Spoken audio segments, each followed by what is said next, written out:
welcome back to another episode of Birds Deep.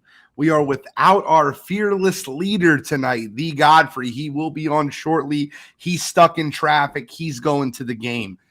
That's okay, because we have a fire show to bring to you this week. And right next to me is the man, the myth, the legend, the host of the Play Caller Sports Podcast, Eagles Elite. We got Cool McCain. How you feeling tonight, Cool? Excited, but a little nervous, man. Excited, but a little nervous. Bro, we can't be nervous over the Minnesota Vikings. It's the Minnesota Vikings. It's Kirk Cousins in prime time. We can't be nervous. We got to be attacking. I am not worried about no stinking Vikings. That's what I tell myself in the mirror before I got on the show. Well, I'm not really worried about the Vikings. I'm worried about Brian Johnson and the lack of talent that we're going to be missing on the defensive side of the ball tonight. That's what I'm worried about. We'll talk about that. We'll talk about the New England Patriots. We'll talk about what happened week 1. Brian Johnson's play calling. It looked very suspect. We'll get into that. We'll get into Sean Desai and how the second half Mac Jones threw for 300 yards in a friggin' monsoon. What was that about? I don't want to get into that. But we'll talk about week 1, what happened with the New England Patriots, the 1-0. We're 1-0, guys. If you're in Philadelphia and you're still upset and complaining about everything that happened, I just want you to pump the brakes. At the end of the season, they don't go, the Philadelphia Eagles did not have style points in week 1, so we're taking that win away. That's not how that works. A win in the National Football League is a win in the National Football League. And I will say this before we get any further. A win versus Bill Belichick in Foxborough is nothing to sneeze about. That game was a monsoon, Cool. What was your thoughts on week 1 at New England? What did you like? Let's start with the positives. What did you like about the game? I liked the defensive play calling. So I'm separating the play calling from the execution. I like the defensive play calling. Okay. I'm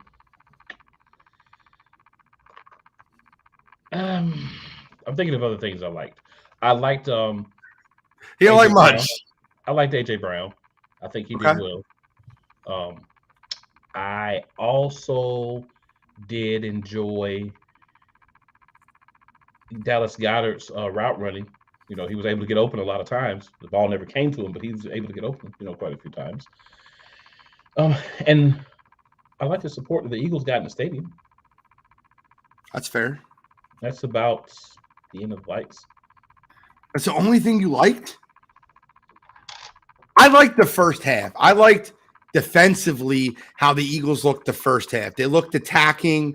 Even the 2 scores the Patriots had at the end of the first half, it didn't look like the Philadelphia Eagles were playing bad. It looked like Mac Jones made some really good plays. I actually think he threw the ball pretty well.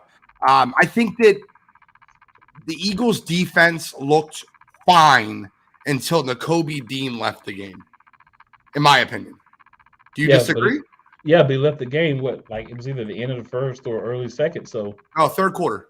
It was third quarter? Was that late? I'm pretty sure. I thought it was in the first half. No, it was beginning of the third quarter, middle third quarter when he left the game. I was so pissed. I got the timing of that wrong, but I thought it was earlier than that. But yeah. But I digress. So I also liked, if we're gonna get into it, I liked the fact that the way the Eagles started the game. I think that scripted wise, defensively, they looked good. Offensively, they were trying to run the football. A couple schemed plays offensively on that first touchdown drive.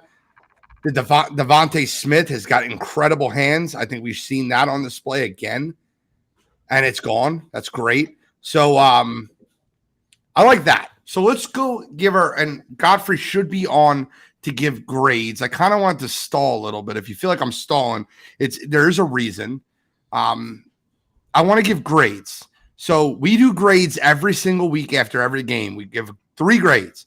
Sean Desai in the defense, Jalen Hurts, our quarterback, and then Nick Sirianni / Brian Johnson this year for the offensive scheming, the overall offensive play calling.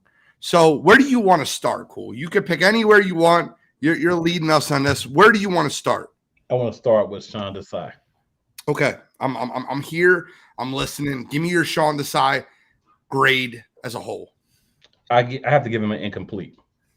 And the reason I have to give him an incomplete is the second half was really bad, but we lost Dean early in the second half, apparently, according to Gene, which he's probably right.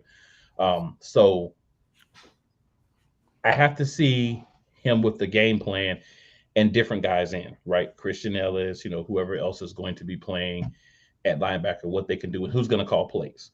Because you lose your quarterback of the defense, it's difficult for everybody to know like where to go, where to shift, audibles, things like that. And that's what happened. So once that happened, it's like I liked what I saw from the play calling side, but execution was poor. But it is his job to ensure that they can execute as well. So I want to see with this short week if he's going to be able to go ahead and turn things around with that. So I have to give him an incomplete right now because I need to see a full game of him with his game plan and the guys available that need to execute it, either the starters or guys that are prepped for that role. Okay, I gave him a C. I don't think he was terrible. I don't think he was great. I really believed that there would be more blitz packages. I wanted to see Nolan Smith a little bit more. I didn't see him at all. He had like 8 snaps the whole game. He was very, very not involved at all. When you have a guy that can run a 4.3, why not sending him off the edge a couple times? I don't think that's a bad. You don't need to scheme 4.3. You need to tell him run after the quarterback. Now, granted, it was a monsoon in the first half, but I felt like the Philadelphia Eagles defensively were very vanilla. Now, the Patriots were very smart, right? I talked about before the game that I thought the Patriots game plan would be 2 tight ends, run the ball up the middle. That's the exact opposite of what they did. Bill Belichick was 3 steps ahead of us. Spread him out, hurry up offense. What they did was they wanted the Philadelphia Eagles to have to not be able to rotate. They didn't allow our defense to get off the field, which led to a lot of vanilla scheme. So I give that credit to Bill Belichick. That was great on his half. However, I feel like they have all the tools on that defensive. Like, I think they have depth. Like, the linebacker position is important, especially when your signal caller goes out. But I feel like the depth that they have on that team should be, if you lose a guy or 2 or 3 or 4, it shouldn't be the end of the world. Mac Jones shouldn't be throwing for 300 yards with wide receivers that could be on most teams' practice squads. Gene, the thing is, while I don't disagree with that, you have to think about who the guys were, right? Like linebacker wise, we talked about on here. I've talked about on Eagles Elite several times. We were already a little scarce, right? We were already kind of like, we don't know, right? Yeah. Then you lose the best of the group, and he happens to be the guy that calls plays. That's going to hurt you. Again, that's why I say incomplete, because I need to see if these things are straightened out. I need to see, even I don't care if it's a short week. I need to see that Sean Desai got these things figured out, straighten them out, and now these guys are going to be able to figure out where they're supposed to be. A lot of new pieces. We lost a lot of guys last year. We brought in a lot of guys. We elevated some guys. So I just need to see everyone doing what they're supposed to be doing. They do that, I'm good to go. But I won't know that until I see tonight. Well, we do have to welcome Taking It Deep with the Godfrey, THEE. Look at him opening his can. He's getting ready. It's a Steve Weiser. I'm kidding. Godfrey, we're talking about Sean Desai. We're going over our grades. What grade would you give Sean Desai for week 1? I know it's his first game, but listen, man, I'm going to give him a D+. They won the game, and it almost feels like the more and more I watch every Eagles offensive coordinator, it's more of an organizational philosophy that they're saying that the coach has to deploy. I personally believe. I don't think that makes an excuse for Gannon, but I was expecting a lot more aggressiveness from Sean Desai, being from the school of Vic Fangio, although he didn't fare as well either in his debut for the Dolphins.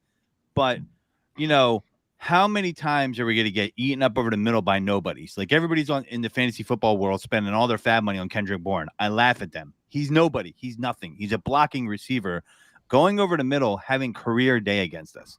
He's a nobody receiver. Kendrick Bourne is not making a Pro Bowl this year unless it's on special teams. Point blank. So I just felt like there was no adjustments, and it was obvious that Bill O'Brien was attacking the center of the field because the Eagles were giving it up, and we weren't really doing anything to the tight ends. We were getting schooled by both tight ends. I mean, I was not happy with the game plan. I was hoping for something that was going to be different. I know it's the first game, but different than what we saw from Jonathan Gannon.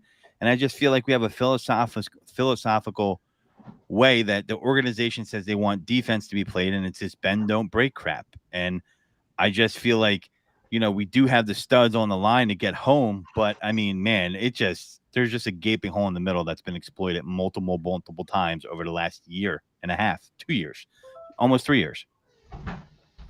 I will say this. I feel so bad for Nakobe Dean, man. He was having a great first half. Guy had 7 tackles in the first half. He looked like he was all over the place. I was watching him. The middle didn't really get exploited until the second half when Mac Jones started throwing the ball. Now he definitely took advantage of our safeties, our deep safeties. Reed Blankenship had 2 pass defenses. He had 12 tackles in the game. And Justin Evans did not look bad at all. I think Justin Evans looked good. But what I will say is the communication between the cornerbacks and the safeties was not there. And when Christian Ellis got in the game, you could tell that they were absolutely targeting him. As soon as he got in the game, they were like, I don't care where he's at. That's where we're throwing the ball. Whether it's Hunter Henry, Mike Gesicki, Kendrick Bourne, wherever he is at, we're throwing the football. I watched the game 3 times now because I wanted to remind myself the Eagles won the game, right?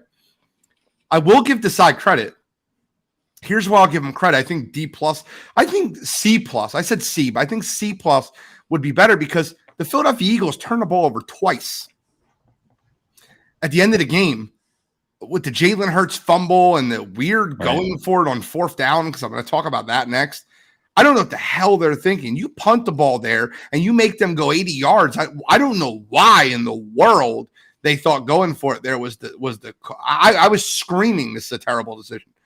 But yep, terrible, awful. And the play call was terrible.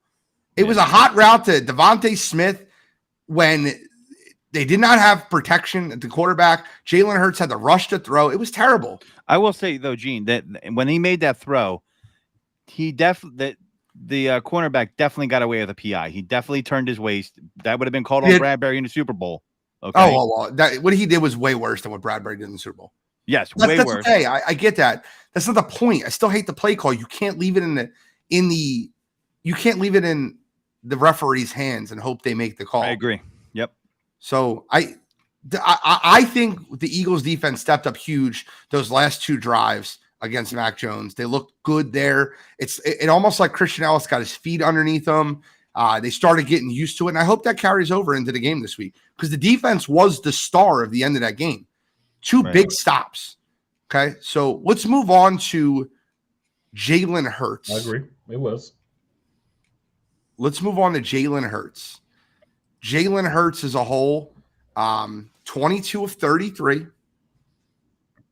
on the game, 170, 1 touchdown. He took 3 sacks, 36.3 QBR, 89.2 quarterback rating, 9 carries, 37 yards. But I will say this. I don't like seeing QB1 getting hit as much and as hard as he did. That fumble, he got smoked on. I was not thrilled there. What was your grade for Jalen Hurts? Godfrey, I'll start with you, and we'll go around the clock. C-. I just feel like, listen, you could tell there was some rust. I don't know if it was an excuse or not, but Sirianni was saying he should have maybe played the offense more in the preseason. I felt like he wasn't making all of his reads. Dallas Goedert definitely was open on a couple times where he didn't see it for whatever reason down the field. Maybe the play calling took Dallas Goedert out of it, but he had plenty of routes to run. So I didn't feel like that to me when I rewatched the game. Dallas Goedert had opportunities. I don't know why that was somewhere where he wasn't looking. I felt like he was playing too conservative. I felt like he wasn't comfortable the whole game. I felt like the play calling didn't put him in position to be comfortable. We'll talk about that, in our next grade. And, he just made some poor decisions. And, the fumble, man, he got hit hard, and I don't want to see him getting hit like that. And this will go into, I guess, later on, but I think that's a product of the offense, or the game plan getting cute, where they're like, you know what, we're going to conserve our backs for Thursday night on a short week. And I get some teams do that, but part of the reason you sign Penny, you bring Swift on, is you want to take a little bit of that hit load off of Jalen. Sure, as hell didn't do that in that game. And, that's a good defensive front. Their D tackles were in our face all day, and they're not slouches on the defensive line in New England. So that's more into, the offensive coaching grading or Sirianni's grade. But I mean, I give him a C-.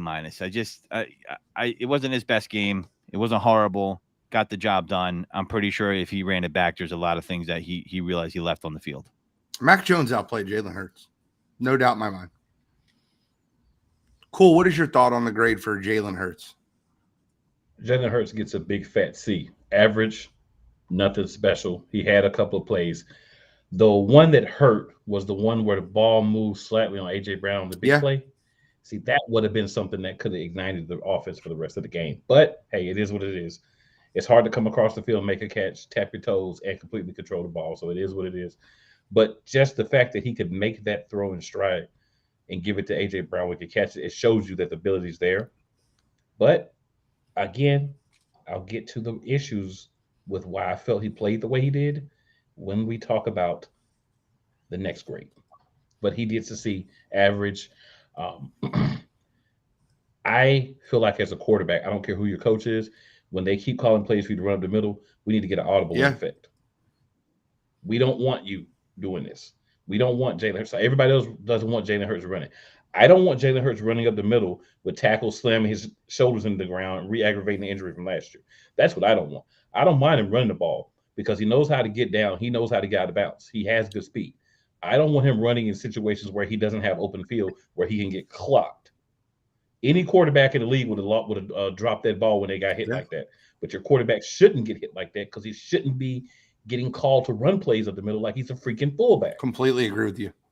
I completely agree with you. I think that it was terrible on Jalen Hurts' fault, and I think that I gave him a C also. But I will start with the quarterback and Brian Johnson, offensive coordinator and head coach Nick Sirianni. They get a C also. I might be generous. I'm going to go C-. You went into New England, got to win. Let me just say that. They were prepared. The beginning of the game looked great. It was a monsoon. I'm going to give them a little bit more slack than I probably should. The play calling was terrible. Guys were not schemed open. Last year when you seen Shane Steichen's offense, receivers were running with 3, 4, 5 yards separation. I seen none of that. Now, I don't know how much of that is the Patriots defense. Christian Gonzalez looks like an absolute stud at the cornerback position, and he was everywhere. However, I felt like the play calling was very poor. And I give him a C-, the Sirianni-Johnson combo. Cool. I know you've been waiting for this one. Fire away. I'm giving him a D-. Okay. And the only reason they don't have an F is because we won the game. Yeah, it looked nice at the beginning, but guess what? You script the first so many plays. Once you had to actually start coaching, we started seeing things take a downturn, in my opinion. I don't like Hurts running up the middle. I don't like the fact that we didn't go in halftime and say, hey, Dallas Goedert is running wide open. Let's start running some plays where he's the first option because he's getting open fast and he's open. He's looking like, and nobody's giving him the ball, right? And I understand some of it's scheme, some of it's the quarterback, some of it was the Patriots defense, but there were times where he should have got that dad blame ball. And they didn't do anything to try to get him involved in the game. The lack of really using the running backs, Rashard Penny not even being active. And then you decide that Gainwell is going to be your bell cow bout for a game. That right there gives you a D without being.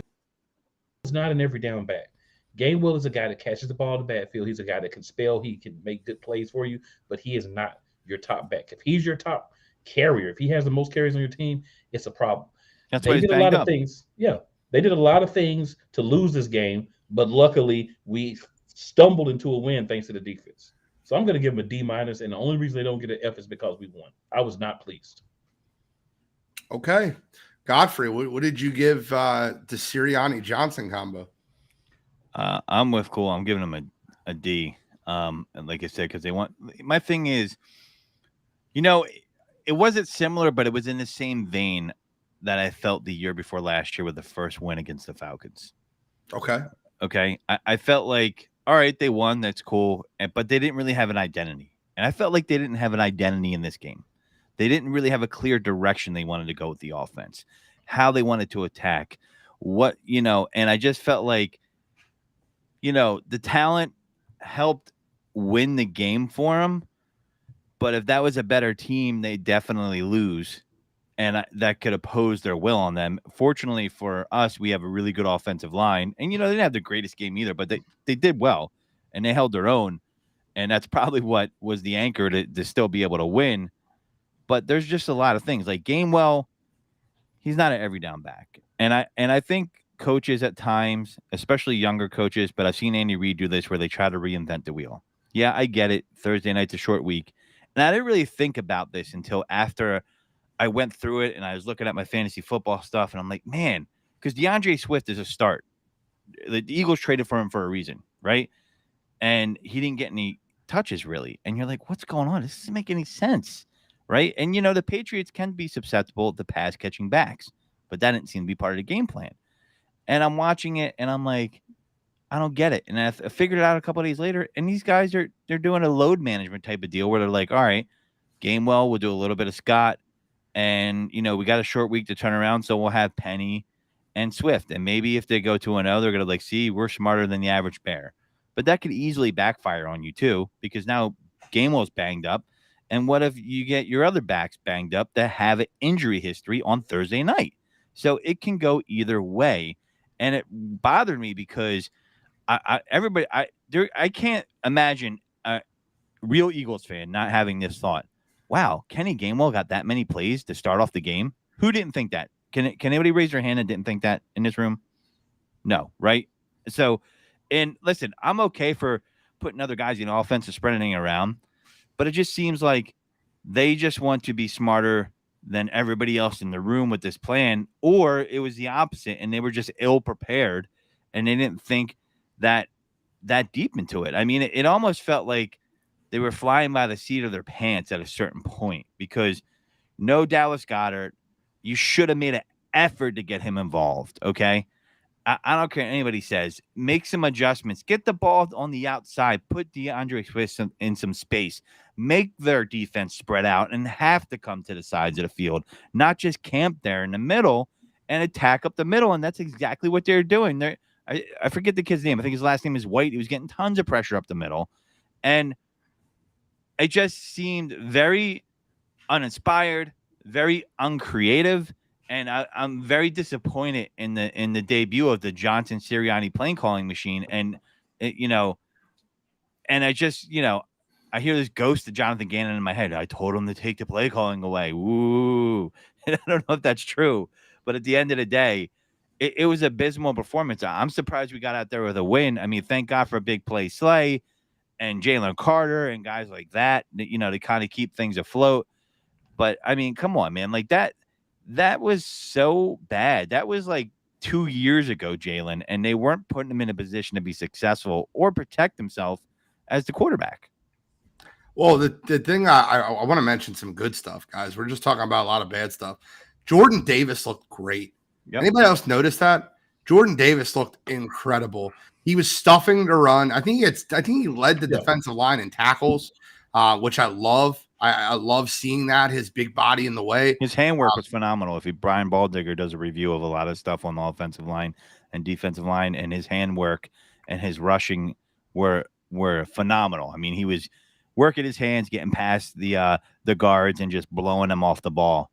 I mean, that's unstoppable, right? If you have him and Jalen Carter just going at it, what do you do about that? Yeah, Jalen Carter looked good. Cool. I was just actually about to say that I think we're going to go to the same place. I was going to say Jalen Carter looked really well. And if you think about the line as a whole, it was clearly like embedded in Whack and Cheese. And this is what I'm calling him all season, Whack and Cheese, that get the ball out fast, right? It was like 2-3 step drops, get the ball out. That's what he was doing. So you think about if he had had an actual normal drop and we had the opportunity to really get to him, there would have been a lot more sacks or a lot more knockdowns on Wack and Cheese. So I think that's impressive as well, because it's even to the point of Bill Belichick being like, yo, you've got to get this ball out quicker. You've got to really get this ball out quick. You look at the time for it. I forgot what I was watching, where they were talking about like the sports metrics and how long it took. And they were like within 3 seconds to 4 seconds, he was getting rid of that ball. And normally you have about 6-7 seconds. And if they had it 6-7 seconds, probably been 6-7 more sacks. And we did do really good against the run overall, not just Jordan Davis, but we did do good against the run. But I think when you look at a guy like me, Gene, you know, and not to defend myself, but just to explain myself, a guy like me, I look at what we didn't do and say, we should be a lot better, more so than some of the things that we may have did okay. We're like, okay, well, we expected that. So just keep doing that. But all this crap that we didn't do, that's what I want to talk about. So, you know, that's just me. I mean, it's fair. I get it. I don't want to like gloss over the fact that there was some positives, right? You won the football game at New England, at Bill Belichick, and it looked like the New England Patriots are going to be a good football team this year. It really did. Mac Jones looked good. Like, don't want to lie to anybody. He looked good. Now, I think the Philadelphia Eagles' biggest problem is going to be down the middle of the field. I think that you're not going to have to worry about a lot of progressions on the outside because that defensive line does not give the quarterbacks much time. But the quick throws over the middle of the field are going to be what the Eagles' kryptonite is going to be defensively. And Sean Desai's got to come up with a game plan to stop that tonight. Minnesota's got a plethora of that, right? You can line Justin Jefferson up in the slot. You got TJ Hawkinson, who had 10 targets. Like, I don't know what you're going to look at this week, but I think that the Philadelphia Eagles if they want to win the game tonight, the thing I like the most is Minnesota's defense is suspect. They were 22nd best in defensive efficiency this past week. Baker Mayfield threw for 2 touchdowns against them. If Brian Johnson's offense is going to get off and Jalen Hurts is going to get on track, it should be tonight versus Minnesota in the home opener. I also think the homecoming for DeAndre Swift, I think he'll see a lot more than 2 touches of the football the entire game. Criminal. 1 carry, 1 catch. That's all we got for you. Criminal. As a matter of fact, I'm starting him on 2 of my fantasy teams this week because I think Swift has a big game tonight. I'd be all over the prop bets on him and Penny. I'd be all over it because I think you'd go over it. I mean, you know, you talk about Sean Desai and what his game plan should be. The one thing that's in the Eagles' favor is the starting center for the Minnesota Vikings is out, and that makes it even harder for them to have time to pass. And really, if there's not enough time to pass, you're going to get the routes over the middle, but you're not going to get these long routes over the middle that develop the long slants, hitch and goes, and things like that with Justin Jefferson that he's so good at. If Kirk Cousins doesn't have the time back there, and, you know, prime time, his butt cheeks get a little bit tighter, but it's just history, not opinion. And, you know, I do think that the thing is, man, this defense, it's a funnel defense. That is the style that these teams want to play with a high octane offense. It's all, so part of it's on purpose. They don't really care about the middle. They let you funnel it from 20 to 20, and they say, we're betting you're not going to score in the red zone. I mean, that's really what it is. You see it around the NFL everywhere. I mean, you know, you have a good pass rush. Yeah, but okay. None of the good defenses in the NFL do that. I didn't see that out of San Fran. I didn't see that out of Dallas. I didn't see that out of the New York Jets. But you saw that KC won the Super Bowl. I get it. I'm saying none of the good defense, the elite defenses in the NFL, do that. They're attacking style defenses. And I think the Philadelphia Eagles have all the ingredients in the world to be a top defense in the NFL. But I'll tell you right now, that's what's frustrating about it. They are at least 4th. They're at least 4th, maybe 5th right now, because I can't put them ahead of. There's no way in the world I could put them ahead of what Dallas, San Fran, and the New York Jets did week 1. Those defenses look like they're playing in a different set of rules. They look great. Am I lying? You're not. I would put an asterisk next to it, though. And I don't know if it goes the good way or the bad way here for the Eagles or other teams. But weeks 1 through 3, especially in NFL with the preseason not being what it is, will make you a liar. Do they count, Godfrey? They count. Absolutely. Then they don't get an asterisk. Well, what I'm saying is they count. But what I'm saying is, you know, look at week 1 last year and look at the reaction of everybody, including myself, of what happened after week 1, and then matriculate that out to the rest of the year and you're like, wow, that didn't turn out like it looked like in week 1. I guarantee you could go year after year and see that. It's Okay. just how the NFL is. I'm not saying the Niners didn't have a good game and Dallas didn't dominate and the Eagles definitely played down on the offensive side of the ball. I'm just saying weeks 1 through 3 NFL provides tons of sloppy football. And I promise you, when it comes playoff seeding time, no one's going to care whether you got a win or a loss in week 2 or week 15. It doesn't matter when you get them. They matter. And we got out of there with a win, so let's preview week 2. We're more than halfway through the show, so let's talk about tonight. Tonight, Philadelphia Eagles home opener. The crowd will be rocking. Hopefully Godfrey's out there screaming his head off. We have a big game tonight. Minnesota's coming to town. That's not the same Vikings team as last year. New addition of Jordan Addison at the wide receiver position. TJ Hawkinson was not on the team last year. And I'm telling you right now, you might said their defense looked bad week 1 versus Tampa Bay, but I fully believe in a Brian Flores-led defense, and he's the DC over there. So I think he'll have those guys ready to play. And bulletin board material, after Philadelphia beat them last year and the way they beat them, Justin Jefferson said it. He already said it in his interview. He's like, yeah, we have a lot of unfinished business in there. We definitely have some unfinished business in there after what happened last year. We remember that. We remember how much they talked, and we are going in there with a purpose. So they have bulletin board material. They're going to come. They're going to swing for the fences, and they're going to come in here looking to upset the Philadelphia Eagles in our home opener. So what are the keys to tonight's game on the offensive side of the ball? Cool. I'll start with you here. What are you looking for from the Philadelphia Eagles offense? A lot more balance and more real RPO. Like I saw some RPO, but not the RPO I saw last year. Right? A lot more balance, a lot more just choice routes. Like we know.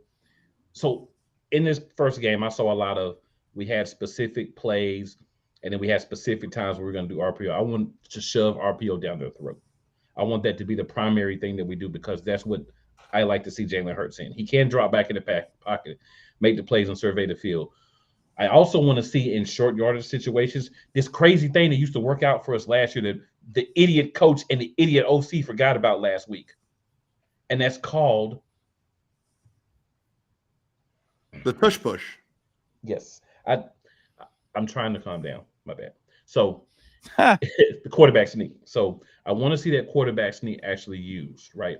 I want to see the things that worked last year, right? I want Swift to be in this offense. I want Penny going up the middle, not Hurts. I just want A.J. Brown, Devontae Smith, just focus, do what you guys do. Don't let the play that got away from you, A.J. Brown, the other stuff. Don't worry about it. Flush all that. Come out this week and show why you're the most dominant duo, in my opinion, in the NFL, or at least top 3. I'll give you top 3.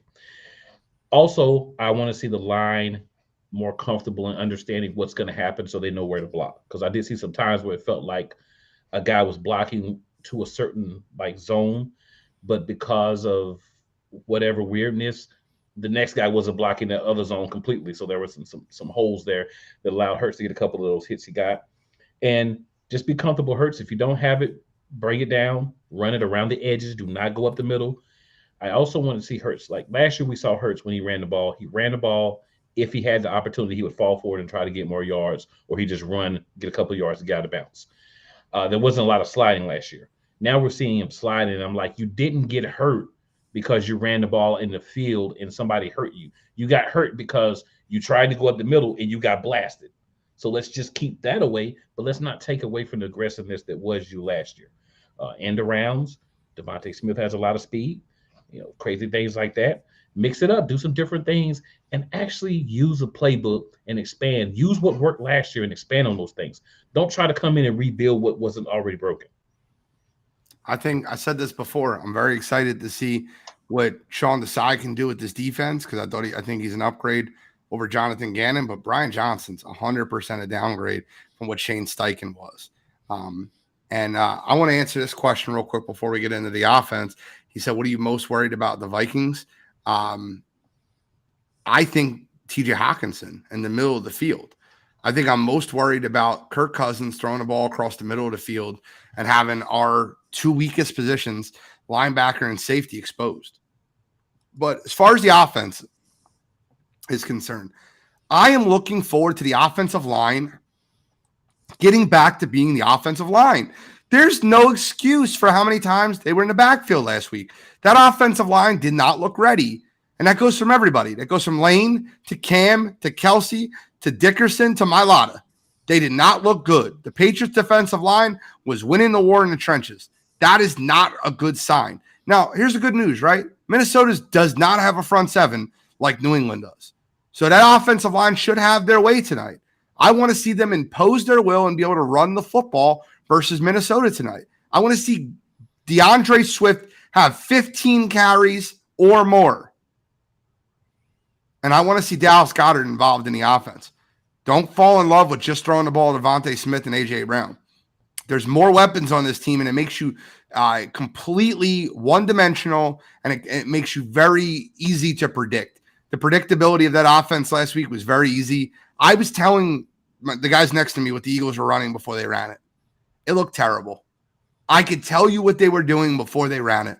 And if I could do that from my couch, you better believe one of the best coaches in NFL history can do it from the sideline. It was fat-free vanilla ice cream. That's what that offense was. Fact.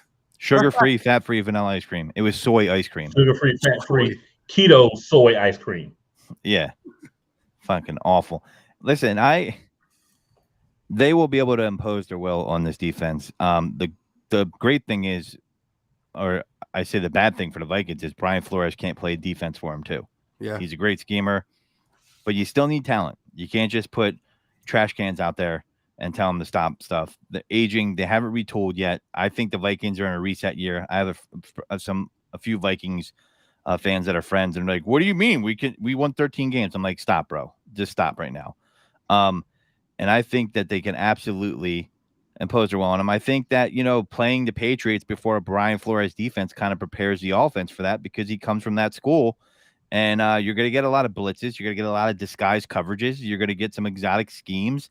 And I think that, they got a crash course on that last week because Belichick still runs that type of stuff. You even heard the players say, sometimes you don't even know what they're running, and I think they're going to be better prepared for that. I see what I need to see from the offense is, and I haven't really seen this as much over the past 2-3 years. I want to see a better screen game with that offensive line and DeAndre Swift and to keep that defense off balance. I think that they could really exploit that. DeAndre Swift is the type of back where if you get him out in open space with an effective screen game, he could take it to the house. I don't think we've had it back like that, since Shady McCoy. A few other people sprinkled in here or there, but we haven't had it back. I think DeAndre Swift has all the talent in the world, and I'm a big believer in him, not because he's from Philly. It's his contract year, and that means a lot to players in football. It's a contract year for him. He's hungry. Hungry dogs want to eat, right? And I don't. There's nobody in that defense that presents a threat to me. I think A.J. Brown gets off. I think Dallas Goedert gets off. The only thing that I'm worried about is, Brian Flores is really talented at scheming against quarterbacks and making them have to play how they're not comfortable, meaning for lack of a better term, dribble to the left, right? And he's going to try to put Jalen in that position.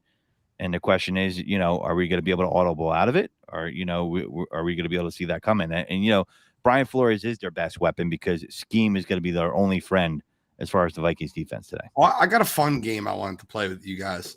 And no Google. Don't look at your phone. Let's have some fun here. I don't blame you at all for not knowing every single Vikings defensive player. But in a chat, I want you to play too. So you're going to say current or not current Viking. So I'm going to give you a player, a guy's name, and you're probably not going to know the name because I watch more football than anybody you probably know, and I don't know half these guys. And I want you to tell me if he's a current Vikings defensive player or if he's a former Vikings defensive player. Is that fair? We're going to have some fun. All right, the first name on the list is Brandon Burton. Is he current or is he in the past? I'm going to say current. I'm going to say past. What position do you think he plays? Linebacker? I'm going to say safety. He was a past cornerback, not currently on the team. All right, next one. Dean Lowry. Jesus. I think he is current. He's got to be like on a defensive line. He feels like a defensive lineman. I want to say maybe a former cornerback because they were bringing in people from last year that like were bagging groceries the week before. That's a good point too. He is a current defensive end. I'm telling you, man, he just sounded like one. I know. I hear you. How about this one? Jordan Hicks. You remember Jordan Hicks? I think he's current because I think I remember saying, "Wow, now he's in Minnesota." I thought they got rid of him. I swear they got rid of him. I'm going to say former. He is a current starting middle linebacker. Oh God, Cameron Bynum. Oh yeah, that's a current cornerback. Yeah, I think he's cornerback. I think it's cornerback. He's definitely current. He's a current safety.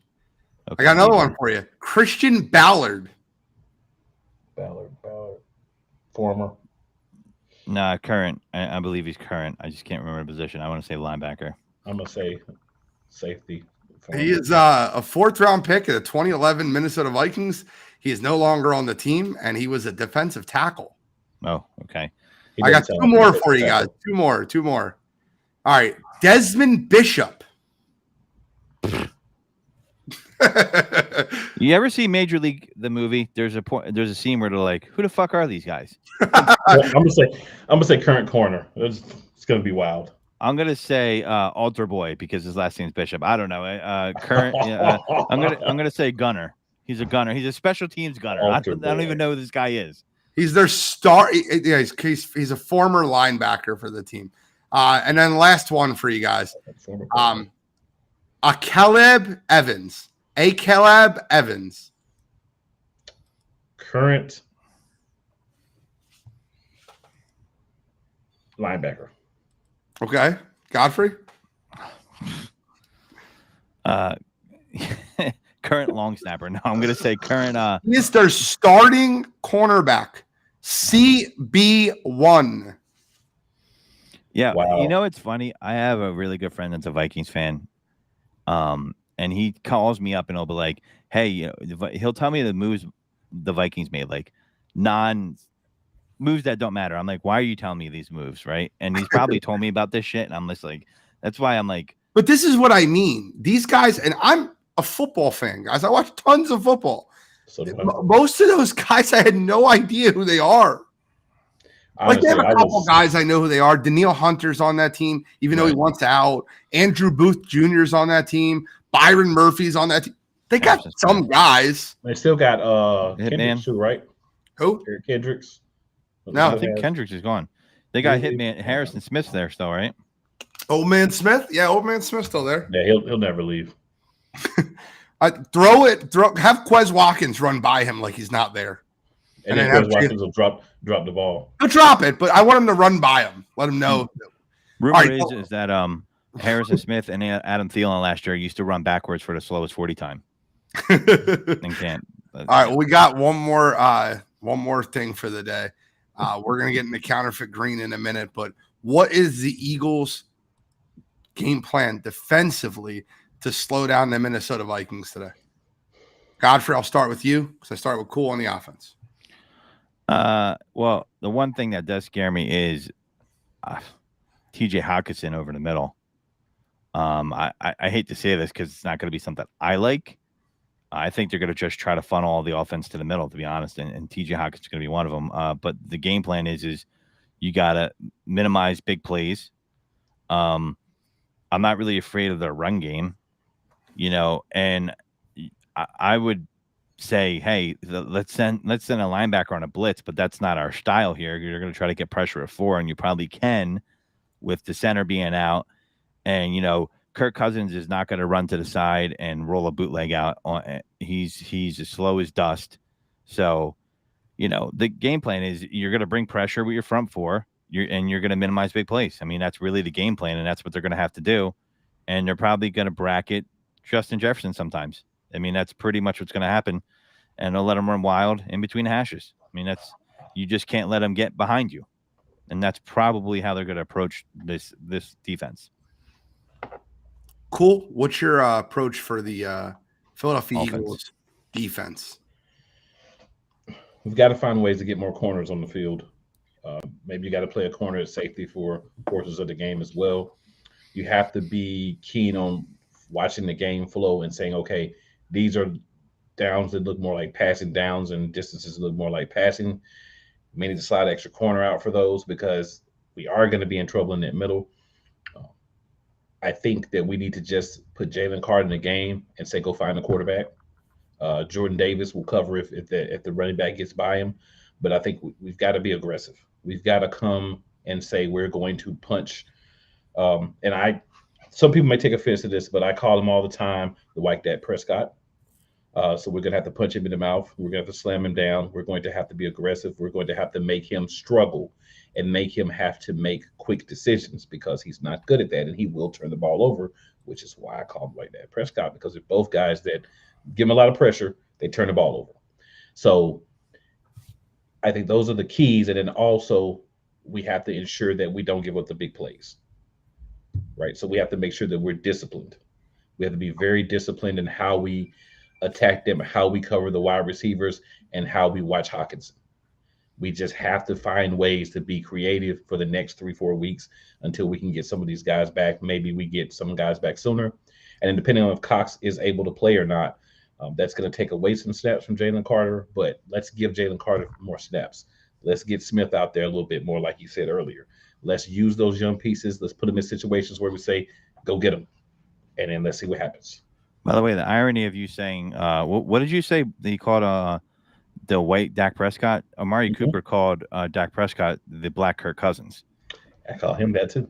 So that the irony of that statement, like, it's like a mirror. That's weird, man. Yeah.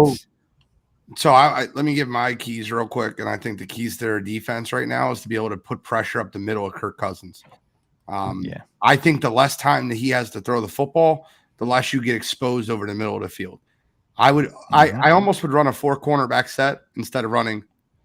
They run nickel. I would run nickel, but I would throw a 4th corner in as opposed and have one single high free safety. Just my personal opinion. If I'm the Philadelphia Eagles tonight, I'm running cover 1 all night, and I'm using my deep safety to cover the Justin Jefferson over the top, and I'm trusting Slay on anything else that's not over the top.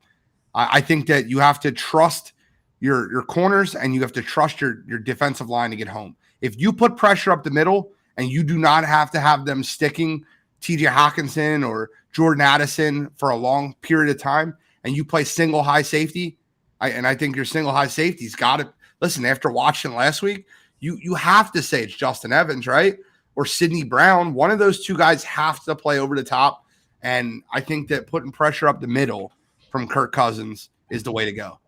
You can be aggressive on the outside. You can jump routes, but you have to get in his face early and often, especially them missing their center. We got to get into counterfeit green because we're running out of time. Counterfeit green this week. Godfrey, you got to start us off, man. This is your favorite segment.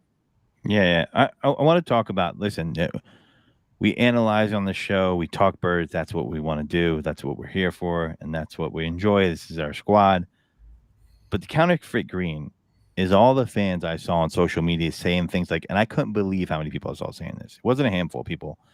Oh, they'll be lucky to make the playoffs as a 7th wild card. I had this conversation with multiple people. I'm like, dude, are you serious? Do you even watch football? Like, you're saying in the NFC they won't even make the playoffs. I'm like, is this a real conversation? And I talked through it with these individuals, and I'm like, listen, like, you do realize this was a Bill Belichick defense that was schemed pretty aggressively. Yeah, there are things that they left on the table that they didn't do well. But listen, if you're jumping off board already after they just went to the Super Bowl and retooled, you as a fan, you're counterfeit green, my friend. All I got to ask them is, if they've not been listening to me, I told you the Philadelphia Eagles offense is going to look suspect the first 6 weeks of the season. It takes time. You have 2 new coordinators. You know what the gift and curse about going to the Super Bowl is? And you know why it's so tough for teams to go back after not winning the Super Bowl? Is because you normally lose your coordinators. They normally get head coaching jobs. That's what happens. They have 2 new coordinators. They have to learn how to play together. A lot of these teams that they're playing against have coordinators and coaches that have been there, and including this Minnesota Vikings team tonight. So it's a good counterfeit green. Godfrey, I like it. All you got to do is pee next to Sean McVay, too, and you get a head coaching job. So in the urinal. So No qualification needed. Godfrey, do you have a counterfeit green for us this week? You mean cool, don't you? Which, my bad, cool. I looked right at you and said it. I said Godfrey. It's the beard. Right at you. I'm like, Hey, Godfrey. it's the beard and the hats, man. It's the beard. It's the beard and the black beard, hats. you know? Yeah. The hats and the beards, man. It happens. Like people do it to us all the time, man. He said, "You mean cool, right?" I'm like, "Damn, bro." There's a little bass in your voice, bro. I was a little worried. Yeah. We're like the No, Blues people, Brothers. People do this all the time, man. You know, beard and the hats and everything, man. They just intermingle our names all the time, man. It's like the Blues crazy. Brothers. Yeah, it's crazy, man. I like it. Do you have a counterfeit green for us this week, cool? So I do have a counterfeit green. My counterfeit green is the play calling from game 1 on offense specifically. It was Brian offensive. Johnson, Nick Sirianni, you have to be better if you want to be embraced by this fan base because we don't put up with this crap. Okay, be better. I'm not coming at you yet, but I'm just sowing the seeds because if it continues, I will, and that's what I do. My counterfeit green, and very simple, is the Philadelphia Eagles fans or fans around the NFL that are applauding or laughing at or taking shots at injuries. I can't stand it. It drives me nuts. Oh, yeah. The Low Kobe brow, yeah. Dean talking about, Yeah. we didn't drafted him and he's hurt already. Like, he's got a foot injury. He didn't have a shoulder injury. It's not an injury that was lingering from college. Like, Right. the fans that were in Milwaukee cheering when Aaron Rodgers popped his Achilles Ugh. and then ran up a bar tab. Scumbags. Those are literally scumbags. 100%. And it's like, you can't understand. Listen, I'm 37 years old. I'm nowhere near a professional athlete. The amount of work that you have to put in, just watch Hard Knocks, man. If you watch Hard Knocks and watch that kid that ran that punt back for the New York Jets and didn't have like a tear in your eye, like happy for him. He's like the nicest kid on the planet. That was amazing. How that was great amazing. was that, right? Oh, that was amazing. Whether I hate the team or love the team or whatever the situation is, I don't cheer for an injury. I'm not gloating on someone getting hurt. You're not a football fan if you're doing that. I want to see the best teams on the field. And while the Jets did win the game, and I'm not a big Aaron Rodgers fan, but I do recognize his skill and his accomplishments and what that does. I mean, listen, the Jets were a hot, exciting team. You can't say they're going to be as good as you expected now with that, but nah, man, I feel bad for Jets fans. And to root for that. I wanted to ask you something real quick about Nakobe Dean, though, because this is a criticism coming out. I know he's a great linebacker. He's a little undersized, but part of the reason he slipped to the third round, Gene, is because people did have concerns about his durability and injury history. He played a lot of games in college, so it didn't really look like he missed a ton. But that was a concern about him coming out of college, and that's part of the reason we were able to steal him in the third round. I think the talent's there. Like that, but that's what the scouts were saying. Am I correct in that? I mean, they were saying he had injury history. He didn't ever have injury history in college. They were worried about his shoulder and his bicep, a lingering issue with that. That's not what the injury is. This is a freak ankle injury. His foot got caught underneath. That is what it is. It's a foot injury. His foot got caught underneath. There's nothing you can do about that. It happens. It just happened to Deontay Johnson. I guess he's injury prone now. I'm just tired of hearing the glorifying of guys getting injured and talking about that. I wanted to bring that up. Quick score predictions. We got less than 30 seconds. Godfrey, give me your score prediction for tonight. My score prediction is 31-13 Eagles. Oh, wow. Blowout. Okay. Godfrey, what do you got? 35. I did it again. Cool. What do you got? I'm telling you, man. I'm not doing it again. I won't do it again. Yeah. 35-17. I got 31-28 Philadelphia Eagles. I have them winning by 3, and I think that the Minnesota Vikings will get a last-second touchdown to make it look closer. 31-21. Vikings score a touchdown. They don't recover the onside kick, and the Philadelphia Eagles win the game 31-28. A good old backdoor cover, so you don't like that plus 6.5 or minus 6.5 for the Eagles? Sharp money's on Minnesota, bro. You know I follow that. That's all we got, ladies and gentlemen. D. Godfrey, Cool McCain. I'm Gene Walzak, and we are signing out.